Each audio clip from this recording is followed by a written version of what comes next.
Voilà. Alors, je vais j'espère que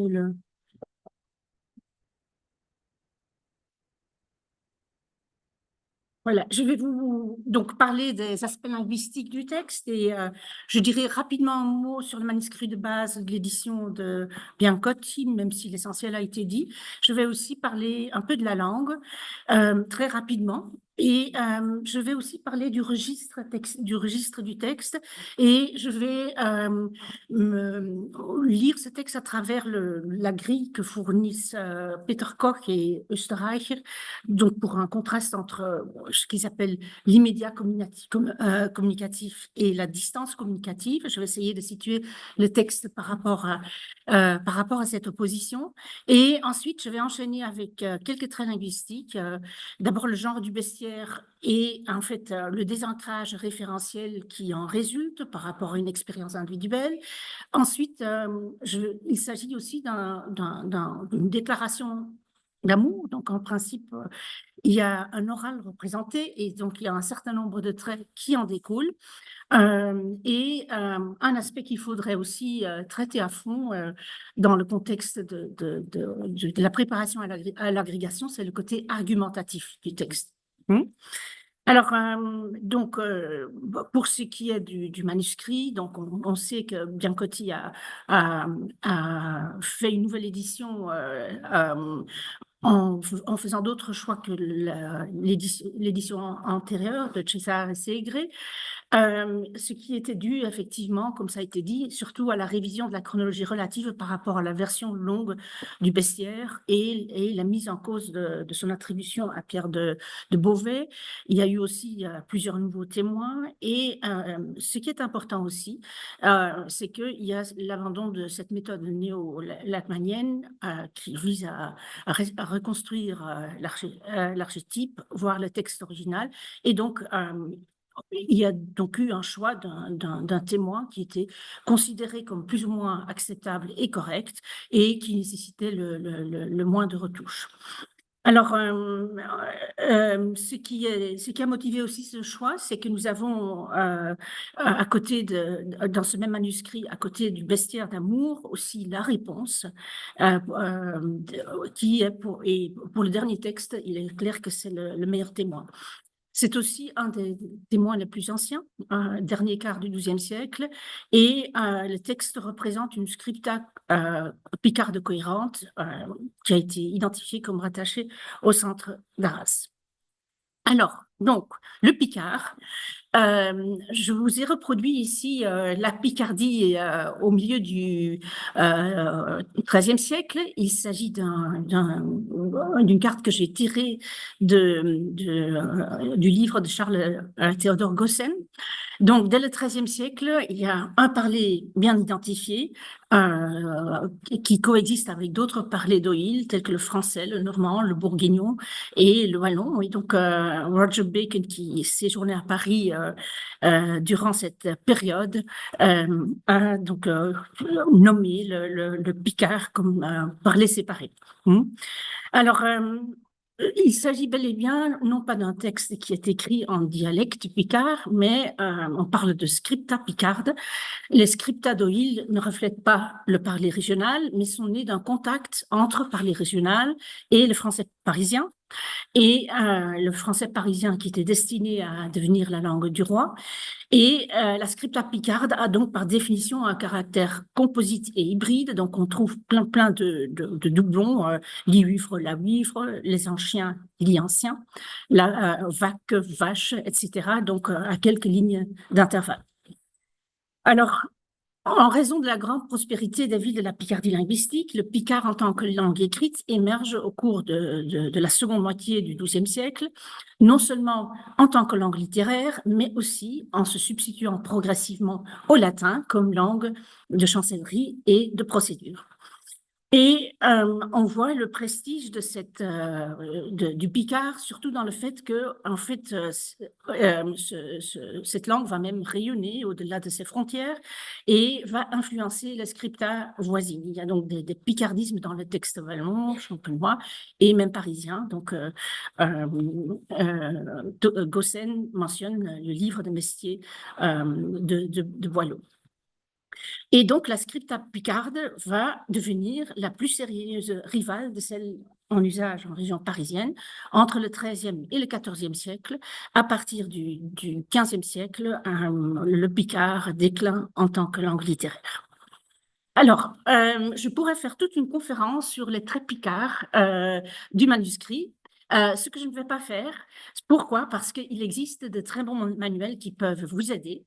Il y a d'abord donc le livre que j'ai déjà mentionné de Charles Théodore Gossen, La grammaire de l'ancien picard, qu'il faut consulter dans la 2e édition, parce qu'il a revu à la suite d'un compte-rendu de Claude Régnier, que vous trouvez également dans la liste. Alors, par acquis de conscience, vous pouvez également consulter le compte-rendu parce que toutes les suggestions n'ont pas été prises en compte. Alors, je voulais aussi faire un peu de publicité pour un livre qui vient de paraître de Jan Groyp et Olivier Collet, qui est très utile pour les préparateurs de l'agrégation pour plusieurs années, parce que ça ne traite pas que du picard. C'est un manuel très méthodique qui donne les variations régionales en fonction des sons, en fonction des morphèmes. Donc, c'est essentiellement la phonétique et la morphologie qui sont traités. Donc, c'est vraiment très bien fait comme manuel, donc je vous le conseille vivement. Alors, donc je voudrais maintenant en arriver à la question du registre. Comment peut-on appréhender le registre de l'œuvre en termes de proximité et distance communicative? Et c'est là que le modèle de Peter Koch et Österreicher, Wolf Österreicher, qui sont deux éminents romanistes, m'a été assez utile. Donc, vous avez ici une liste des paramètres pour caractériser le comportement communicatif des interlocuteurs par rapport à des facteurs situationnels et contextuels. En rouge, vous avez le côté proximité et à droite, en bleu, vous avez donc le côté distance. Donc, communication privée ou publique, interlocuteur intime ou inconnu, émotionnalité forte ou faible, ancrage actionnel et situationnel ou désancrage, ancrage référentiel dans la situation, désancrage référentiel, coprésence spatio-temporelle ou non, coopération communicative intense ou absence de coopération, dialogue ou monologue, communication spontanée ou préparée, liberté thématique ou fixation thématique. Alors, quand on essaye de situer l'œuvre le bestiaire d'amour par rapport à ces paramètres, on a du mal à choisir. Il s'agit d'une communication privée, oui, parce que c'est une déclaration d'amour, mais en même temps, communication publique, interlocuteur intime, interlocuteur inconnu. On lit le texte, on est aussi des interlocuteurs de ce bestiaire. Émotionnalité forte, émotionnalité faible, ancrage actionnel ou désancrage, ancrage référentiel ou désancrage. Bon, ce qui est clair, c'est qu'il y a une séparation spatio-temporelle des deux interlocuteurs, il n'y a pas de coopération communicative, dialogue ou monologue, donc là aussi, je vais revenir là-dessus. Il s'agit à coup sûr d'une communication préparée et il y a une fixation thématique. Donc ici, je détaille un peu plus pourquoi j'ai fait ce choix. Donc, bien sûr, il s'agit d'une communication privée, mais il y a le passage à l'écrit, qui rend la communication déjà moins privée. Et puis, cet écrit est destiné à être publié. Interlocuteur intime, oui, mais en même temps, le jeu ne livre pas un témoignage intime, mais il traduit l'expérience de l'homme, en général, dans sa conquête amoureuse de la femme, avec majuscule. Émotionnalité forte, bien sûr, mais cette émotionnalité est temporée par la distance de l'humour, voire de l'ironie. Ancrage actionnel et situationnel. Donc, Bien sûr, il y a des situations précises qui sont esquissées et qui sont évoquées, mais l'écrit s'appuie en même temps sur la typologie conventionnelle de l'érotique néo-ovidienne, bien connue du Moyen Âge, et va ainsi dissocier le récit par rapport au vécu individuel du locuteur. Alors, ancrage référentiel dans la situation, oui, mais l'écrit s'inscrit aussi dans une tradition discursive du genre du bestiaire, qui relève de la littérature didactique et encyclopédique, où les animaux sont présentés comme des images du bien et du mal en général. Donc, vous voyez en fait toute l'ambiguïté de ce texte qui est voulu par l'auteur, hein, et qui permet d'expliquer un certain nombre de traits linguistiques. Alors, je n'ai pas terminé, donc comme je l'ai dit, il y a séparation spatio-temporelle entre les deux interlocuteurs, il n'y a pas de collaboration, coopération communicative, dialogue ou monologue. À première vue, il s'agit d'un dialogue, il y a le je, il y a le vous, mais en fait, il y a quand même des traits, et je vais le montrer, qui font pencher vers le monologue. Communication spontanée ou préparée. Là, à coup sûr, c'est une communication qui est complètement préparée.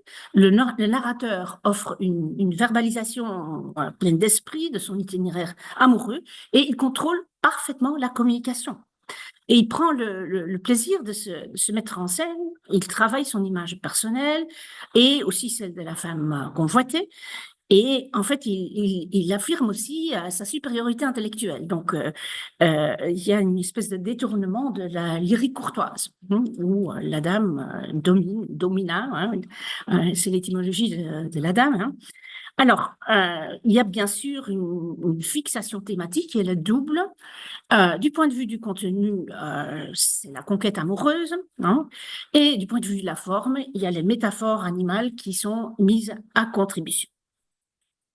Alors, il a déjà été question du genre des bestiaires, donc je ne vais pas trop venir sur les antécédents. Hein, donc, il y a donc cette tradition antique, et puis il y a les bestiaires français avec déjà d'une manière très précoce le bestiaire de Philippe de Taon qui remonte au début du XIIe siècle et qui va ainsi initier la vulgarisation scientifique. Alors, le bestiaire, ça a été expliqué aussi, donne une description de chaque animal et ça concerne l'aspect physique, le comportement, les mœurs, mais aussi les relations avec les autres espèces, avec l'homme. Et puis, ça véhicule aussi toutes les croyances médiévales, les significations cachées. Il y a le mot signifie qui est extrêmement courant, évidemment, dans ce bestiaire et qui s'appuie sur l'analogie, la métaphore et dont on tire le plus souvent des leçons morales et religieuses. Alors, où est l'originalité du bestiaire de Richard de Fournival? Donc, d'abord, les signifiances concernent l'amour et la stratégie amoureuse, comment conquérir la dame, comment résister à ses charmes, etc. Et du point de vue de la structure textuelle, et ça a été aussi évoqué, déjà, le caractère encyclopédique est partiellement sacrifié à ce projet. Donc, l'œuvre ne prend pas du tout la forme d'une liste des animaux, mais les animaux sont introduits d'abord souvent en position rématique. Je vais tout de suite donner des exemples, donc un peu en douceur. Et ensuite, ils sont en quelque sorte thématisés, ils font l'objet de la suite. Et donc, c'est là qu'apparaît d'habitude aussi l'image. Et un animal peut intervenir à plusieurs reprises quand l'argumentation le nécessite. Donc là aussi, on voit que la structure du bestiaire se perd. Alors, ce qui est mentionné aussi par certains chercheurs, c'est qu'en fait, ça prend aussi la forme de la casuistique. Une casuistique de nature amoureuse, une argumentation qui part du général, et le général, c'est évidemment le niveau des animaux, pour interpréter des événements ou des cas particuliers. Et donc, c'est là qu'on a aussi cette dimension de l'argumentation qui est extrêmement importante et qu'il faudra donner l'attention nécessaire pour maîtriser le texte. Alors, je vous donne ici un peu la façon dont textuellement les animaux sont typiquement introduits. Qui serait si force du sens, qui n'en aurait cure, nus, si je ne serait d'une manière de gens qui sont de la nature à la ronde. Donc, on voit on introduit d'une manière thématique, c'est-à-dire une information nouvelle en quelque sorte, une manière de genre, il n'en a pas encore été question, et puis on fait cette comparaison avec un animal, et c'est là que l'IA ronde va devenir le thème de la séquence suivante. Un autre exemple, donc c'est une raison par quoi Chi écrit, Nesmi fait ça en chantant, mais en comptant, et une autre raison de chemisme si est prise en la nature du crisnon.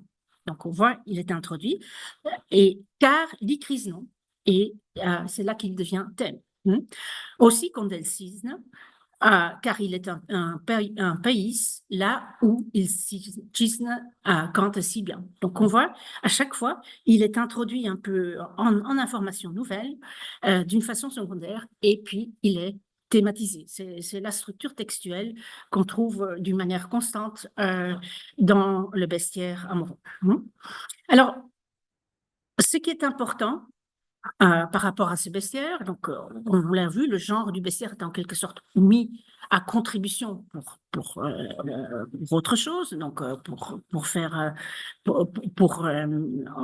faire le récit de la conquête amoureuse et des échecs de cette conquête. Et je pense qu'on peut en fait étudier ce glissement entre les deux plans d'une façon assez précise à travers le jeu des articles. Alors, je vais donc rapidement passer en revue les articles et voir ce que ça nous apporte et en même temps montrer comment les articles fonctionnent à ce stade de l'évolution de la langue. Surtout que, en fait, c'est peut-être une question qui n'est pas toujours très bien traitée dans les manuels. Donc, bon, vous savez que vous connaissez tous l'origine étymologique des articles. L'article défini provient du démonstratif d'éloignement, il est, l'article indéfini du numéral de l'unité, et puis on a ce fameux article partitif qui est en fait une construction prépositionnelle au départ, combinée à l'article défini. Alors, quand on lit Lucien Foulet, j'ai toute appréciation pour Lucien Foulet, c'est un très bon petit livre, mais ici je vais quand même un peu montrer les limites par rapport au traitement des articles. Donc, l'article défini joue en français un rôle analogue à celui qu'il a encore aujourd'hui, plus restreint toutefois. C'est alors qu'il mérite beaucoup mieux son nom. Dans la langue moderne, on peut dire qu'en règle générale, tout substantif est accompagné d'un article. Les exceptions se trouvent ordinairement dans les locutions toutes faites, qui remontent à plusieurs siècles dans le passé.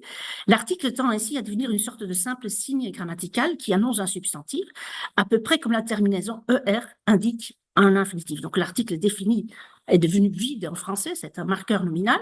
Au Moyen-Âge, sa fonction est vraiment de déterminer. Dès qu'un substantif est pris dans un sens vague et indéfini, dès que les limites de son extension s'effacent un peu, l'article disparaît.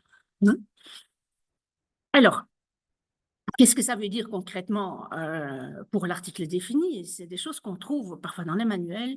L'article défini désigne un référent déjà introduit dans le discours et individualisé par l'article 1. Un chevalier sera ensuite les chevaliers, ou désigne un référent connu, soit une autorité publique, la lune, via apostolée, soit inféré à partir du contexte. Donc c'est quelque chose, un individu bien précis, défini. Et l'article indéfini est utilisé pour introduire un nouveau référent dans l'univers du discours et affirmer son existence. Par exemple, dans la vie de saint Alexis, vous avez les deux parents qui adressent une prière à Dieu pour dire « enfant nous donne », l'enfant n'est pas encore là, et voilà qu'il arrive, un fil l'ordonnette. Donc, on voit un nouvel individu qui est introduit dans l'univers du discours. Et nous avons effectivement des exemples de ce type. Vous avez un petit récit, il y a un mot qui est tombé, car j'ai ouï conter d'une dame. Donc, il y a une dame qui est introduite dans l'univers discours, qui avait une trop belle vague. Voici un deuxième individu qui est introduit. Et puis, vous avez des reprises. Une fois que le référent est introduit, il peut faire l'objet de reprises définies. Elle, et puis le, c'est la vache, donc c'est du Picard, donc les formes sont un peu particulières. Si le baya, donc vous voyez la vache, il y a une espèce de chaîne coréférentielle qui est construite, et puis vous avez un nouveau référent qui arrive, de nouveau un vachier, hein, il est introduit, et puis on lui donne un nom.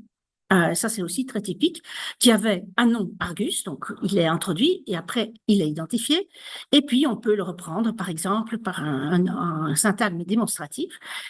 Alors, il y a encore un référent qui a été introduit, un homme, qui la vache avait en amé, ancien fils. Donc, vous voyez, en fait, tous les référents, l'histoire est peuplée progressivement de ces protagonistes au moyen de cet article 1. Et donc, pour ce qui est de l'article défini, vous avez cet univers qui est construit, une très belle vague, la vache. Après, elle peut être reprise par l'article défini. Donc ça, c'est à peu près ce qui correspond à cet emploi typique tel qu'il est décrit dans les manuels.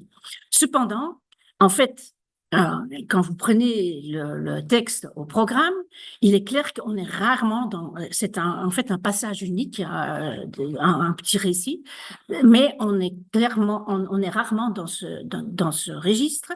D'habitude, en fait, on est beaucoup plus au niveau de la généralité. Et ce qu'on voit, c'est que on voit apparaître les articles définis, indéfinis, d'une façon beaucoup plus diversifiée. Donc, il faudrait peut-être un peu revoir l'analyse des articles, et c'est ce que je vais essayer de faire avec vous.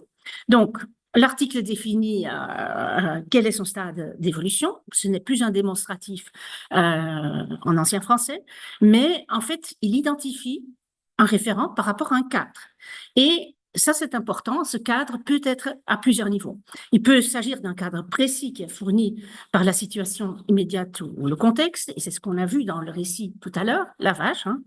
Dans le cadre de ce récit, on l'identifie. Il peut s'agir d'un cadre qui est beaucoup plus général, et là, on parle d'un emploi potentiel. Ça veut dire que, en fait, par rapport à ce cadre, c'est une espèce de rôle qui peut être instancié par plusieurs individus. Et puis, vous avez l'emploi qui est tout à fait générique quand on définit la nature d'un animal, etc. Là, on est dans le tout à fait générique. Donc, je passe sur cet exemple que j'ai déjà traité et je vais parler de cet emploi potentiel. Hein, et le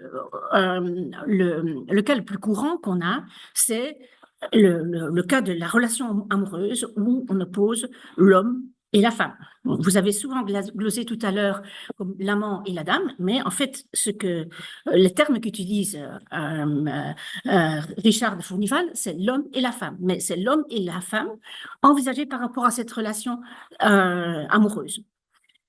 Donc, mieux devrait les femmes aimer l'homme, par exemple, dans le deuxième exemple. Et à partir de là, on passe très facilement à lui et moi. C'est-à-dire qu'on passe au niveau de cette expérience amoureuse précise.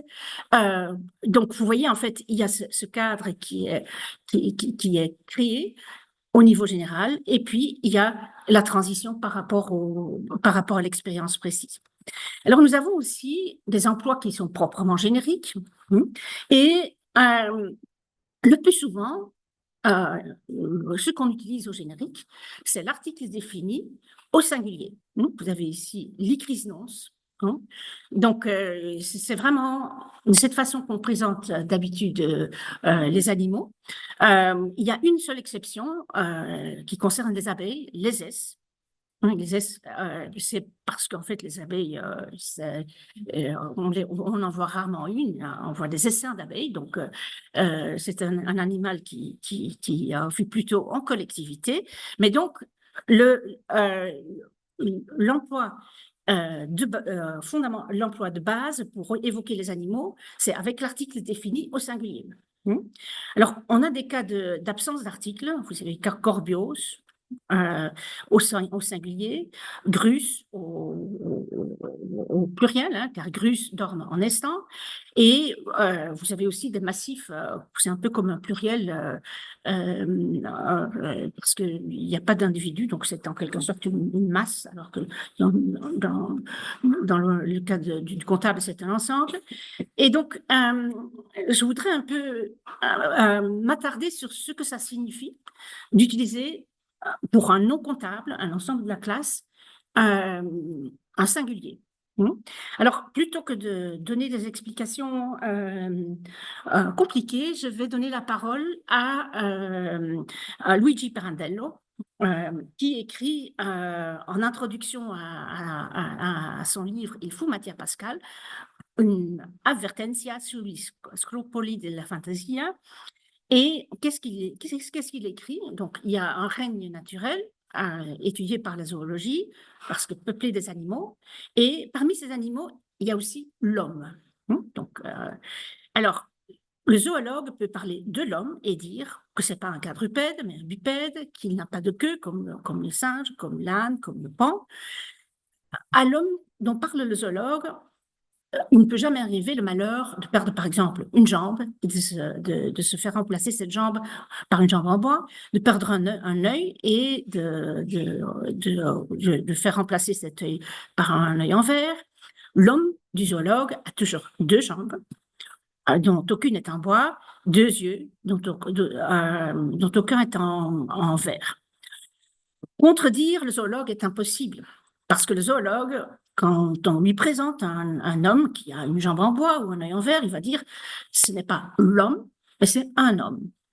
Et c'est vrai que nous tous, à notre tour, on peut répondre au zoologue que l'homme qu'il connaît n'existe pas et que à la place existent les hommes dont aucun n'est égal à l'autre et qui peuvent aussi, par hasard, avoir une jambe en bois ou un œil en verre. Alors, où est-ce que je veux en venir? En fait, l'homme, au générique, c'est un être individuel qui est qui incarne ce que la pluralité des êtres qui incarne ce que la pluralité des êtres ont comme propriétés les plus caractéristiques, et ça concerne donc non seulement l'aspect physique, le comportement, mais aussi les relations avec les autres espèces et toutes ces croyances médiévales qu'il va exploiter. Donc, il s'agit d'une création de l'esprit.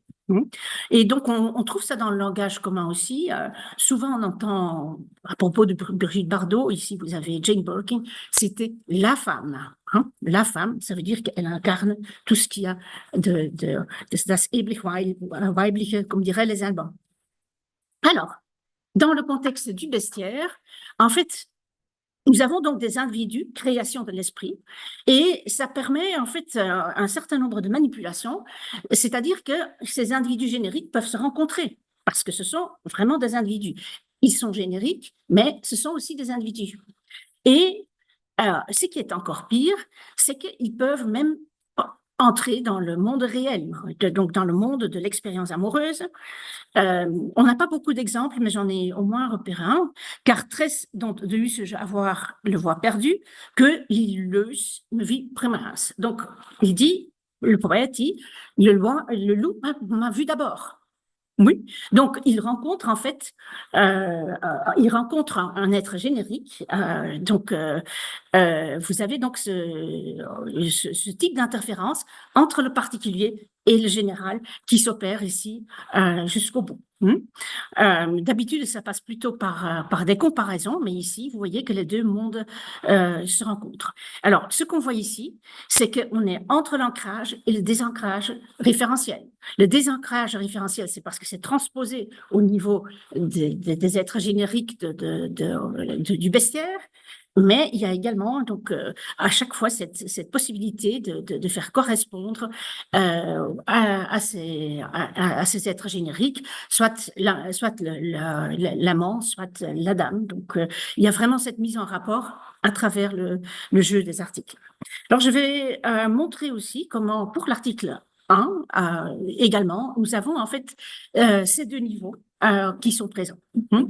Alors, on sait que l'origine étymologique, c'est le numéral de l'unité, mais souvent, en fait, on a compris cette notion d'unité d'une façon un peu trop restrictive, c'est-à-dire 1, 2, 3, donc on compte des objets en quelque sorte, mais quand on regarde comment on utilise unus en latin et un en ancien français, au numéral, avec une valeur numérale, on voit en fait qu'il y a deux sens qui sont présents, et ce sens est beaucoup plus important dans la langue médiévale qu'aujourd'hui.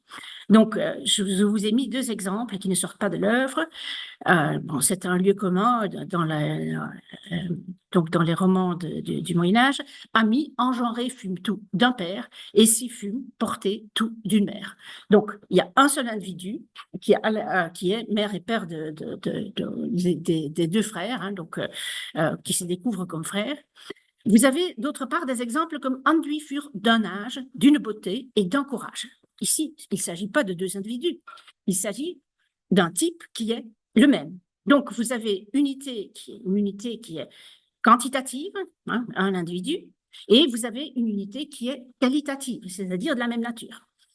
Et donc, vous avez ces deux sens qui sont là dès le départ, et c'est à partir de là que va se créer l'article indéfini en ancien français, qui est encore relativement peu courant. Et donc, il va subir ce qu'on appelle un renforcement pragmatique qui le conduit à introduire des choses dans l'univers du discours. Et donc, ce que je veux essayer de montrer, c'est que, en fait, ce qui est présenté comme neuf dans l'univers du discours, ça peut être non seulement un individu, mais aussi une nouvelle espèce. Et on trouve vraiment ces deux emplois d'une façon très courante dans l'œuvre. Donc, il y a donc le premier cas, je l'ai déjà mentionné, je ne vais pas trop m'attarder, une trop belle vague. Hein, donc, vous avez un qui introduit un nouveau référent dans l'univers du discours, et ensuite, il peut y avoir des reprises anaphoriques, et ce référent est posé comme existant. Hein, donc, dans ce petit récit, il est introduit comme un être existant. Mais ce que nous avons aussi dans l'œuvre, et d'une manière extrêmement courante, c'est qu'il ne s'agit pas d'un être qui est présenté comme existant, mais qui existe dans un monde hypothétique, et donc on va aussi le reprendre, mais on maintient en fait le caractère hypothétique. J'ai mis un exemple, mais il y en a beaucoup, et leur mélodie est en plaisance que si un Saint-Jean Lot, donc l'entend, j'attends loin qu'il ne convienne de venir, et quand il est prêt, s'il s'endort, et quand la sirène le trouve endormi, si à l'auchiste. Donc, vous avez, c'est pas un homme précis, c'est un homme envisagé, mais donc il est aussi introduit dans cet univers potentiel et il va être repris. Et c'est là qu'on trouve, en fait, dans tous les textes en ancien français, également cet article 1. Donc, 1 n'est pas du tout restreint à introduire un référent qui existe vraiment, mais 1 peut aussi avoir ce sens potentiel. Et puis, vous avez ce deuxième emploi qui dérive donc de un qui introduit une nouvelle espèce, donc de la phase qualitative de 1.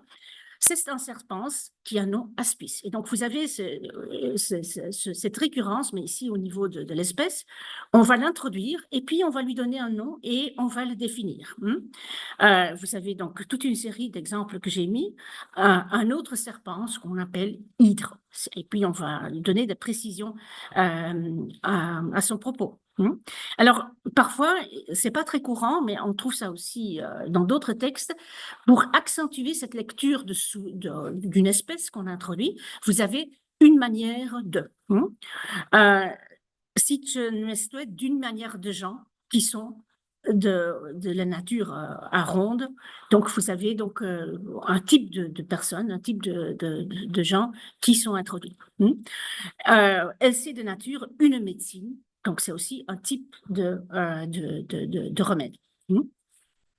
Alors, nous avons les mêmes cas de figure au pluriel. Il n'y a pas énormément de cas au pluriel, mais vous avez s'il laisse un solaire, c'est-à-dire une paire de chaussures pour le singe qui va les mettre et qui va se faire attraper de cette façon.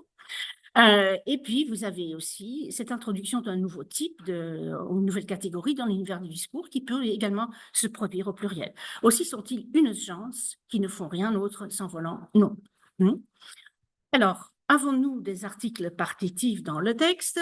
J'ai repéré les cas qui entraient en ligne de compte et je dirais que non. Donc, c'est un serpent qui annonce aspis, s'il n'ose nous approcher de l'arbre dont l'ibasme dégoûte tant comme il veille.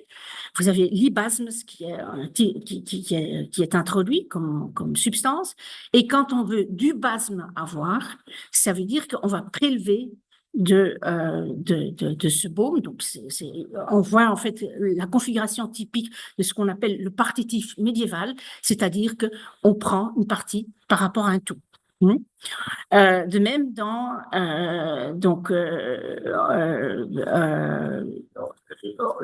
Laure Lièvre scelle en œuvre son aile donc, et ouvre son costé à son bec, et du sang qu'il entraîne arrose ses push-ups. Donc, vous avez aussi, il y a du sang qui coule, et de ce sang, on va donc prélever un peu.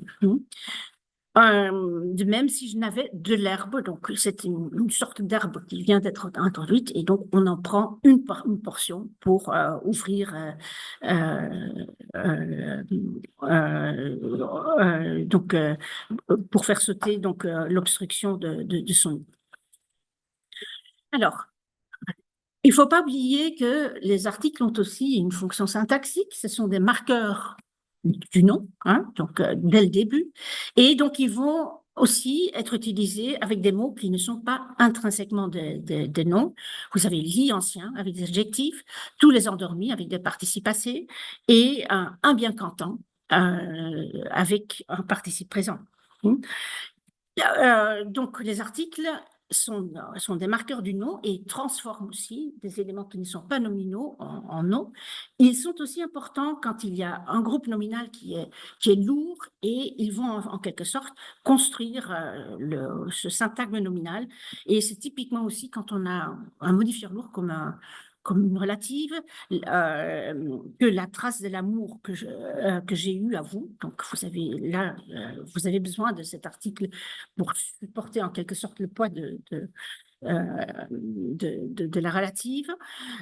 Il a naturel ardemment, sans article, mais elle a puis perdu le ardemment d'escondir. Donc, dès qu'il y a donc un adjoint lourd, un modifieur lourd qui se rajoute, vous allez aussi avoir l'article. Donc, ça, c'est plutôt le rôle syntaxique. Alors, je voudrais maintenant parler de l'aspect de l'oral représenté. Et je vais parler de trois aspects. D'abord, le rôle du jeu et comment on l'exprime, la négation qui se présente souvent sous forme renforcée, l'ordre des constituants, et puis aussi l'infinitif utilisé comme nominalisation légère. Et je vais essayer de montrer que, en fait, tous ces très linguistiques cadrent dans le fait que il y a en fait un discours oral qui est mis en scène par le poète. Évidemment, c'est un discours travaillé, mais il y introduit des éléments qui en font de l'oral représenté.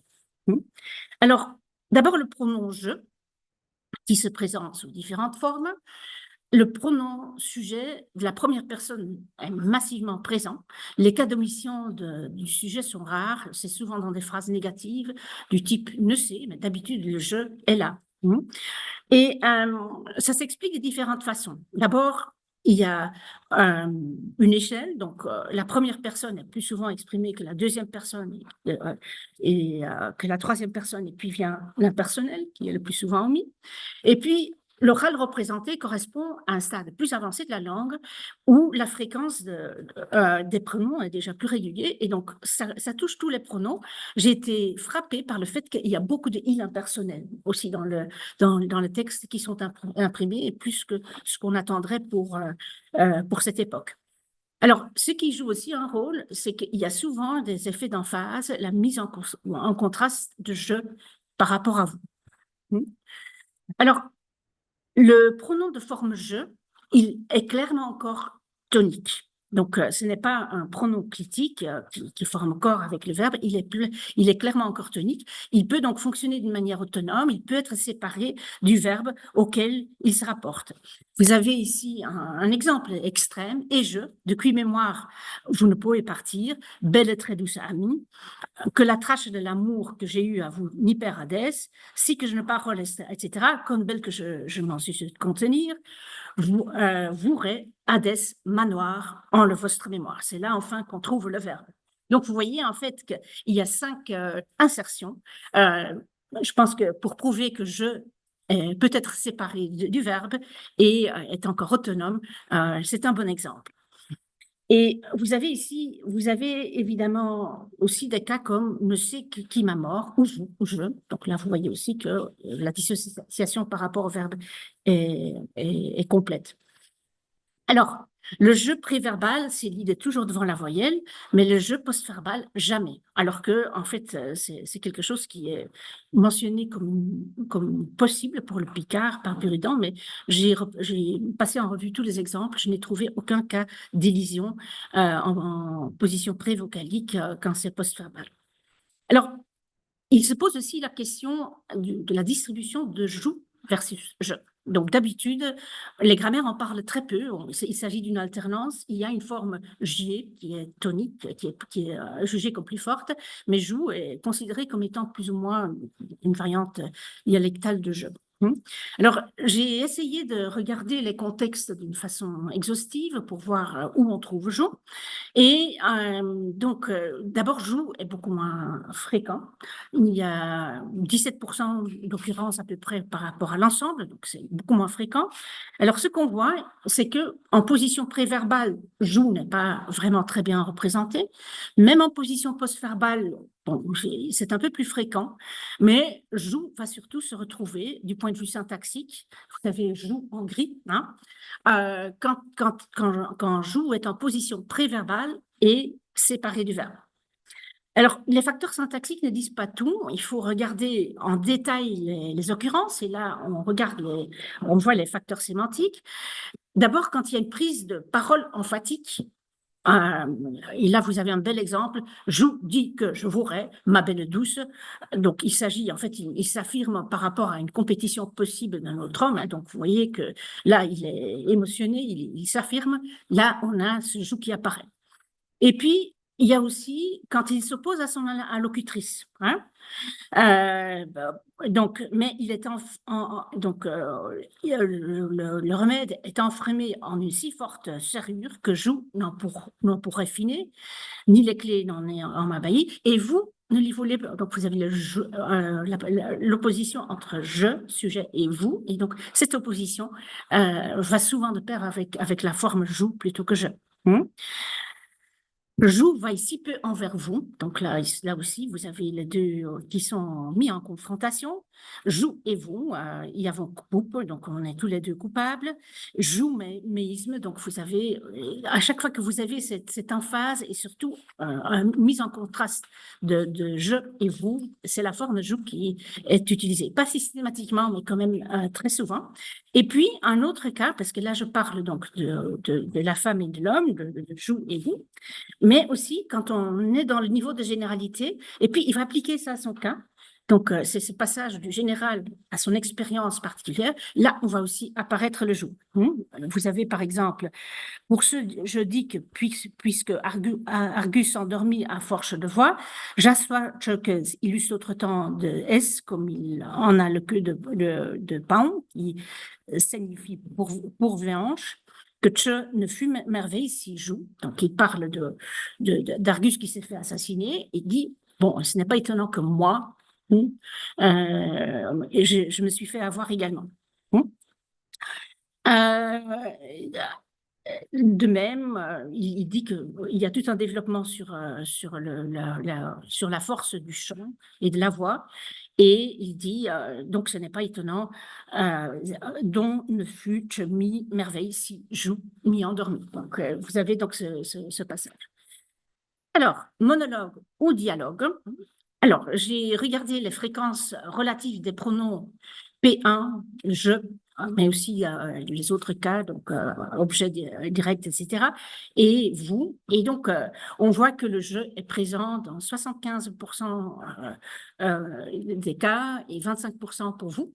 Donc, comme déclaration amoureuse, c'est un peu raté, je pense. Hein. Donc, il parle surtout de lui-même. Hein. Donc, il s'apitoie sur son sort. Il y a des actes de langage dont la question, et la question d'habitude, elle est adressée bon, à un interlocuteur. On s'imagine que c'est la femme, mais d'habitude, en fait, non. Il adresse ses questions plutôt à son public de lecteurs pour confirmer ses propres hypothèses. Donc, il y a de toute façon toujours cette ambivalence. Les questions sont souvent aussi rhétoriques, hein.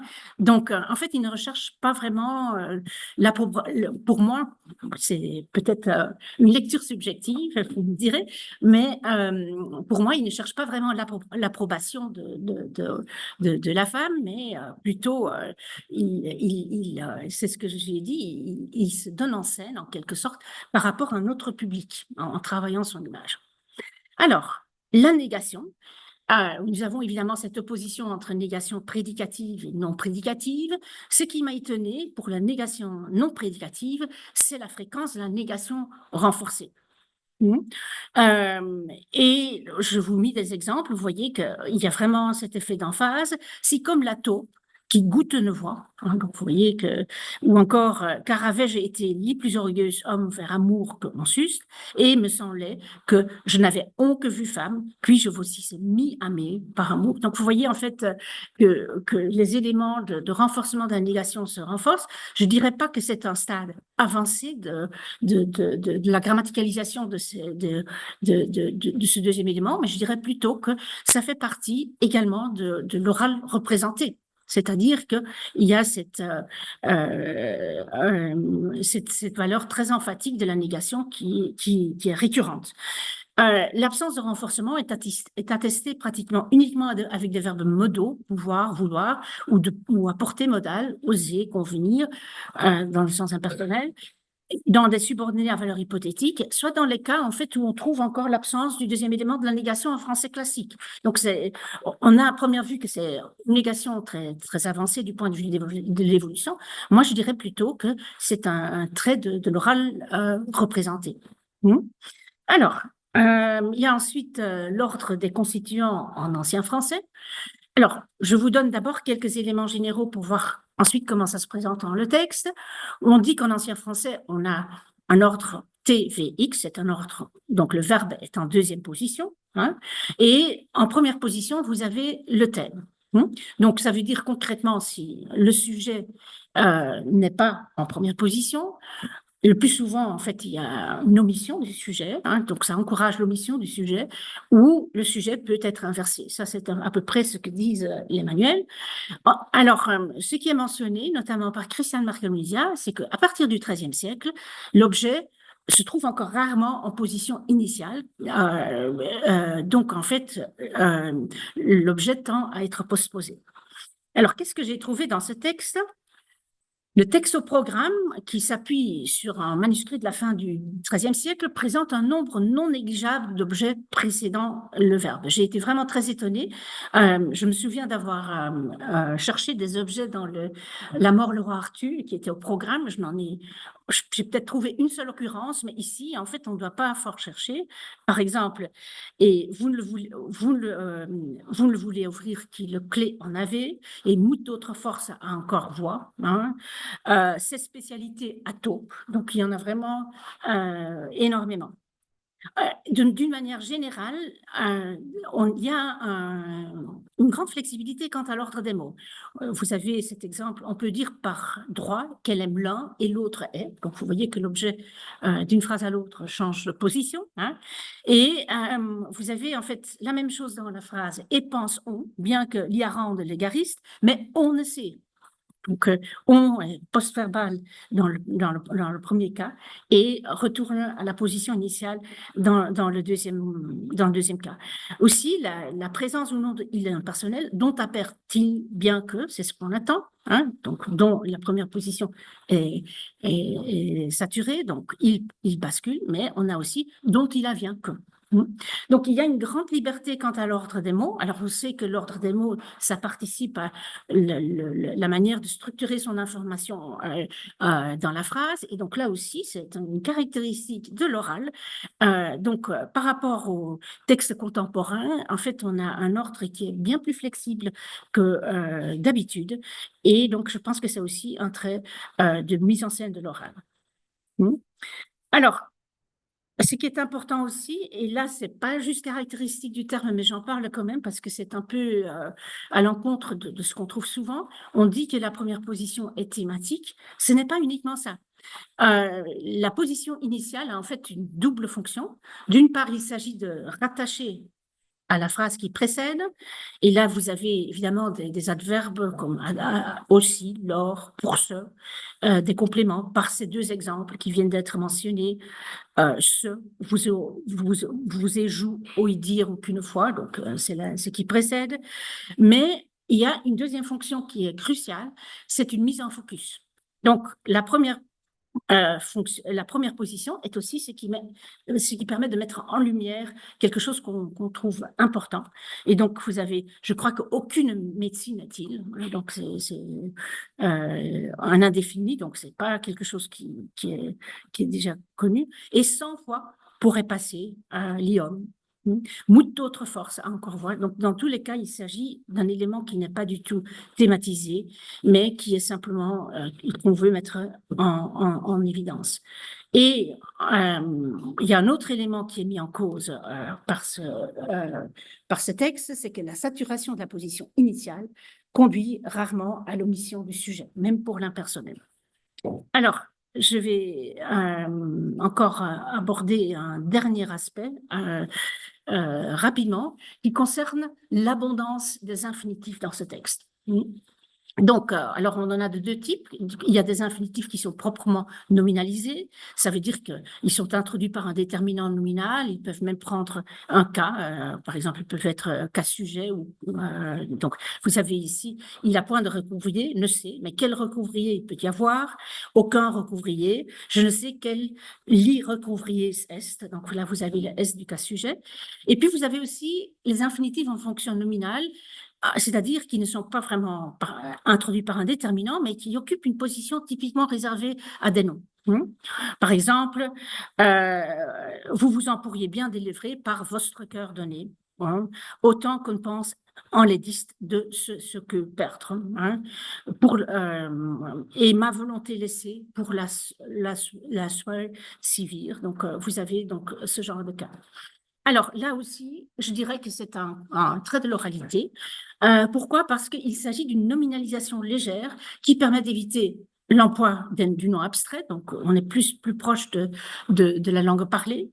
Vous avez beaucoup de cas comme ainsi puis-je pris à l'oïr et au voir, à l'endormir d'amour. Donc, vous pouvez vous imaginer de former un nom abstrait avec à l'endormir d'amour, c'est un peu compliqué, hein, mais donc avec l'infinitif, ça passe comme un rien. Et puis, ça permet aussi d'éviter l'hypotaxe, la subordination, qui n'est pas caractéristique de l'oral.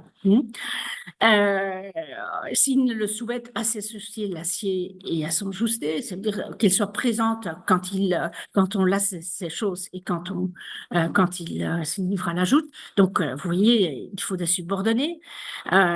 S'il l'a inscrit au férir des espérants au moment où il pique des éperons. Donc, vous voyez, donc, ça permet donc vraiment d'alléger la syntaxe avec une plus grande proximité de l'oral. Il y a d'autres choses qui peuvent être discutées du côté de l'oral. Ce sont les mots du discours qui sont également très présents. Une dimension qu'il est également crucial d'étudier, c'est le côté argumentatif du texte. Et j'ai notamment regardé, il y a des choses assez intéressantes du côté de la concession. La concession s'exprime de façon assez diverse. Vous avez évidemment les adverbes qu'on connaît, toutefois, ja, ne, pour quand, aussi si prend souvent un sens adversatif, et aussi encore plus subjonctif et sujet inversé. On a aussi des locutions conjonctives qui sont assez intéressantes. J'assois ce que, comme bel que, c'est pas courant. Et puis, vous avez parfois aussi l'emploi du subjonctif et de l'inversion qui suffisent pour créer un effet de concession. Donc là, autour de la concession, ce serait d'ailleurs une belle question. Il y a en fait une multiplicité de stratégies qui peuvent être utilisées, mais d'une façon générale, quand on voit les connecteurs, il y en a très peu qui concernent le temps. Je pense que j'ai trouvé une seule fois l'or, mais c'est toujours dont, il y a car, etc. Il y a énormément de choses à faire autour de l'argumentation. Et là, on trouve, j'ai parlé de plusieurs choses. J'ai parlé du niveau encyclopédique, le bestiaire. J'ai parlé donc de l'oral représenté. Et là, on trouve la troisième dimension qui est importante du côté linguistique, c'est-à-dire, j'ai parlé de casuistique amoureuse, c'est-à-dire le côté argumentatif. Voilà, j'ai essayé de tenir plus ou moins le temps parce que je sais que le temps comptait, que vous êtes fatigué, mais donc ça c'est à peu près le message que je voulais vous livrer. Voilà. Merci.